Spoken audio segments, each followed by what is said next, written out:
Welcome back, everybody, to another edition of Total Sports Radio. My name is Justin Godsey, and here bringing you guys another NXT Wrestling review. This is the second edition of the NXT review here on Total Sports Radio, and what a show it was here just last night. NXT has an action-packed show. There was a lot of matches. This is something that, NXT averages at least, 4 to 5 matches, but there was, a well beyond more matches than I had thought. There was a lot less backstage segments. This show was, honestly, it was very good. I was really much into it, so let's get right into the action. Now, kicking off the show, we have a tag team match between Enzo and Cass versus Dawson and Wilder. I really love this matchup. This match was very exciting. We finally get to see a new tag team on the rise in NXT, and that is in Dawson and Wilder defeating Enzo and Cass with that Shatter Machine is what they call their finisher move. Dawson and Wilder ended up picking up the victory, like I said, but it also leads up to an Enzo Amore and Colin Cassidy, continuing their losing ways. NXT is now downplaying Enzo and Cass. There is a big rumor going around that Enzo and Cass are going to be main roster bound. I'm not going to confirm this because it's just a rumor that's been going around, has been sparking up some dirt sheets lately that Enzo Amore and Colin Cassidy are going to be going up to the main roster as a new tag team on the scene up at the main roster. So, but this continues their losing ways. I think that Enzo and Cass deserve a much bigger push, losing to a new tag team on the rise. But you know what, a new tag team needs that big of an impact. Enzo and Cass have they've been up there as one of the most popular tag teams in the NXT tag team division. So, Dawson and Wilder, are going to end up being that tag team replacement. Say Enzo and Cass do head up to the main roster. So, a nice, debut, or a nice impact to put on Enzo and Cass by Dawson and Wilder. Really did like that.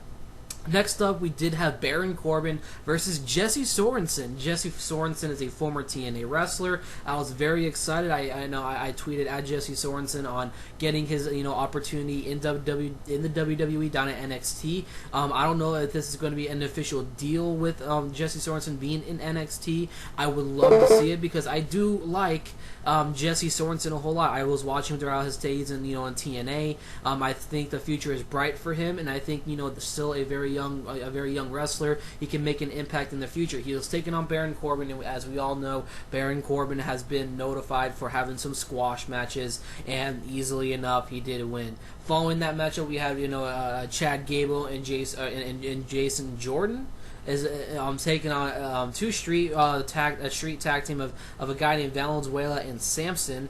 There's nothing really much to take away from this match, as NXT, like I said, is a promotion that's going to give some superstars who came into NXT, signed as like off street tag teams, guys who wanted getting into the opportunity, and they've been training at the Performance Center. And Valenzuela and Samson were two guys that are doing that. Nothing really much to take away from this match, except I think Jason Jordan and Chad Gable should be getting some more much higher ranked opponents instead of just guys who are just down or just getting signed and first appearing on NXT TV. I would love to have seen a Dawson Wilder versus Jordan and Gable matchup here on the show, but that was not to be. But the match was primarily it was dominated. It was dominated by Venezuela and Samson. They really took it to Gable in the early goings of the match, or for the most of the match. But Jason Jordan and Gable were able to pick up the victory, and this is going to be a nice, interesting tag team going forward. So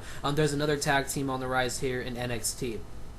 Next up, the fourth match on the card, we did have Dana Brooke versus Charlotte. Now, we all know the whole story behind the Charlotte and the Dana Brooke story. Charlotte is now up at the main roster. Dana Brooke is all jealous of Charlotte on her success, all these opportunities that Charlotte's been giving her due to the whole new tap out clothing that's coming in 2016.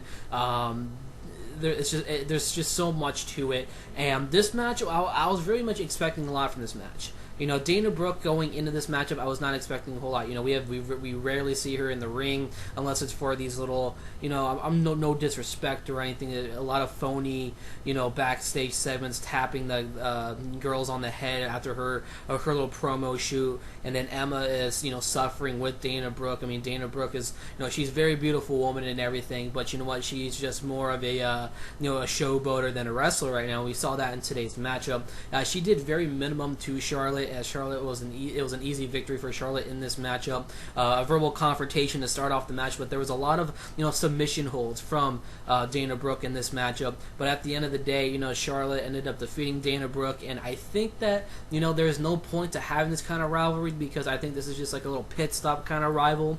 I don't want to see a triple threat match. I guarantee we're gonna end up seeing Charlotte and Bayley at the NXT Brooklyn event. I don't want to see Dana Brooke involved. I would love to see a Charlotte Bayley matchup, because I think that will be an excellent women's matchup for the Brooklyn card. So at the end of the day, Charlotte did pick up the victory. And then next up, we had Kevin Owens coming out, and he's having another squash match just to send out a message to Finn Balor. I forgot the name of the guy who competed against, but it was just like the Baron Corbin matchup against Jesse Sorensen. It was just a squash match. After that, Kevin Owens ended up defeating his opponent, power bombed him onto the ring apron on the outside, and that basically ended his role in NXT for the night. But very small segment, as I hope that Kevin Owens continues to go up to the main roster. I don't want to see him have an excellent 3 matches with John Cena. Yes, he did lose 2 of them. I don't want to see him, continue to go down to NXT and just have, periodic appearances throughout NXT. I want to see him up at the main roster full time. There is some matches that they can put together. I would love to see a Bray Wyatt versus a Kevin Owens matchup. I know they're teasing a Cesaro versus a Kevin Owens matchup at the next pay-per-view at SummerSlam. These are all things that could really put into play, but hopefully we do see something going soon for Kevin Owens, and hopefully he is the mainstay on the main roster. Now we have our main event between the Vaudevillians and Blake and Murphy. I was not expecting a whole lot from them. I was expecting Blake and Murphy to come away with this victory.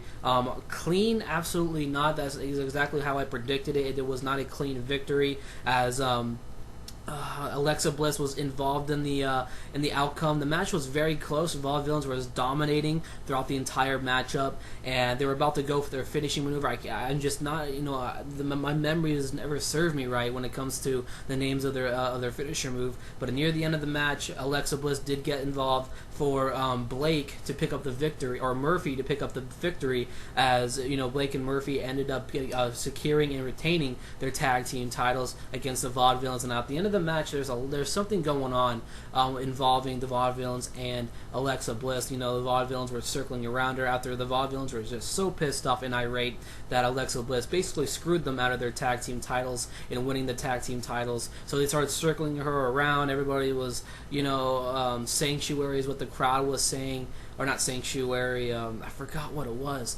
They were just mainly circling around Alexa Bliss, but Aiden English decided to open up the ropes, and then Engage opened up the ropes for her, and then all of a sudden she starts bashing them. They were being gentlemen and everything. She starts bashing them, slaps them both in the face, and ultimately nothing happened, and then they ended up, and that's how the show ended. So there's going to be more development here in this tag team rivalry between Blake and Murphy and the Vaudevillains. Hopefully, in the coming weeks leading up to the Brooklyn event, we can end up seeing some more storytelling in this tag team rivalry. I think these four can have great tag team matches, minus the subtraction of Alexa Bliss getting involved in the matches. I would like to see a clean tag team match, one for the ages. And am I saying that Vaudevillains can really hold their peace after just having such a small time down in NXT and having such a small no build up to any tag team? They're not winning a lot of matches. They're very rarely seen on TV. You very ever even see them on TV. But now lately NXT sees something in them.